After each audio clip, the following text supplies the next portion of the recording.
Welcome to the shed. For this talk, I want to throw something out of the window of my shed, and it's a word that seems to be so much hardwired into people that you're probably going to think me a bit crazy. That word is selling. I was at a recent meeting of a group that's based largely in Brighton called Conscious Business UK, and there was a conversation there from a number of people who would say that they are leaders of socially responsible businesses and that they have aspirations to be what you might call a conscious business. And we were taken through a process that involved a very mindful and conscious approach to dialoguing with customers. Essentially what it did was it took the customer through I say potential customer really, because what this was about selling. And it took the potential customer through a process where they were really dialoguing around what the problem was that might lead to a later sale from the company that might provide them with a product or service. So the idea of this, it was a well-intentioned process to allow the customer to ask questions and to be asked questions, to explore the root cause of their problem, what it feels like to have that problem, to maybe think about alternatives too. And if at the end of that dialogue, the much more self-aware customer has identified and helped to explain what their need is, then the supplier, the seller, will be in a position to offer something. Now that all sounds fine, but the whole thing was framed very much as a sales process. It was going to lead or not to something called selling. And now these are organisations that want to sell ethically, they want to sell consciously, they want to be socially responsible, they want to be able to sleep at night with a clear conscience, and that any wealth that they create hasn't been wealth at the expense of someone else. And so these processes that are being offered are an attempt to front-end a dialogue that raises awareness on both sides. Also allows the supplier to say, well, maybe what we have is not what you need. But the way it was framed was still very much about, this will allow you to sell your product more effectively.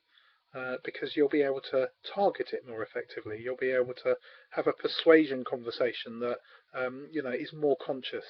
It doesn't mean that the supplier is always going to try and push their product or service on that customer, but at the heart of it still is this hardwired notion that what we're trying to do, of course, is get our sales up. That these are very ambitious organisations. They're organisations with leaders they're not poor. They are pretty well off. They're giving some of their money, some of their percentage to charity. They may even be operating as businesses in cooperative ways, profit sharing. But at the heart of it still is an impulse. That impulse is to sell.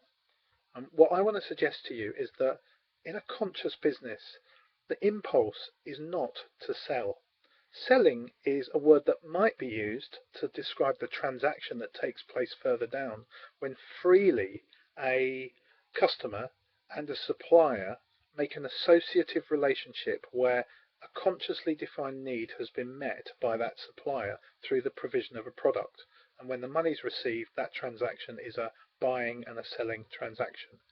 But the impulse isn't to sell. And that's the bit I would encourage even the most socially responsible businesses to at least open their minds to. The impulse of your business is not sales. The impulse of your business may be service of another person. I'd suggest that the impulse of all conscious businesses is response. Now that response can be reactive and it can be proactive. It's reactive when the need that they hear from a customer can be met by an already existing response or reaction of the organisation, i.e. we have the product or we have the service you need. It's ready for you, or with some small adaptation we will be able to deliver to you, and then if that is agreed on both sides and money exchanges hands, then a selling process would have happened. But the impulse is to respond through an ethical reaction. When we are being proactive in our response, we're in a kind of, I guess in some ways, a more creative and general dialogue.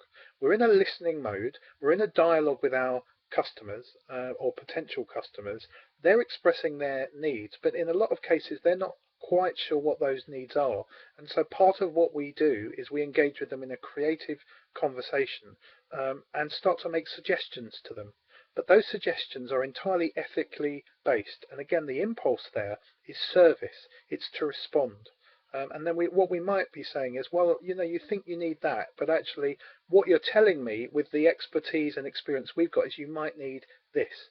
And we may go away and then we may innovate our product, we may change it, or we may have had, particularly if it's an ethical and conscious conversation, a conversation that has persuaded the potential customer that what they need is what we have.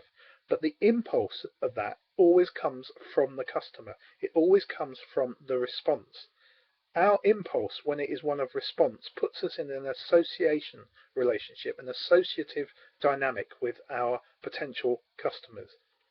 Now, when they feel that their needs are met, they are more likely to return to us because they see us as a reliable responder to their needs. And then you can end up with customer-supplier relationships that are very, very dynamic. They're a mix of pure response to very clearly stated needs from customers. Quite often that's where needs are in a kind of stable position and they simply need to be stated. And also when we're in a dynamic situation, we go into a more proactive dialogue where we respond with challenge, with suggestion, with idea, and sometimes with persuasion. But in a conscious business, we become very clearly aware of our motive, and our motive as a supplier is to supply product and service that is a conscious response to consciously expressed needs from our customers. And when that happens, the business stops selling. Selling becomes irrelevant. There it goes, out of the shed window. The organizational transaction might be called selling, but now our impulse isn't to sell, our impulse is to respond. Now there might be a deeper motive to that. Why are we there to respond? And that deeper motive is often service.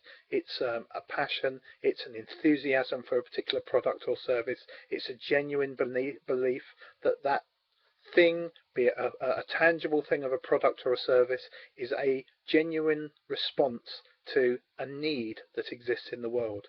Whenever there are conscious needs and there are conscious suppliers of those needs, we have conscious busyness or conscious business.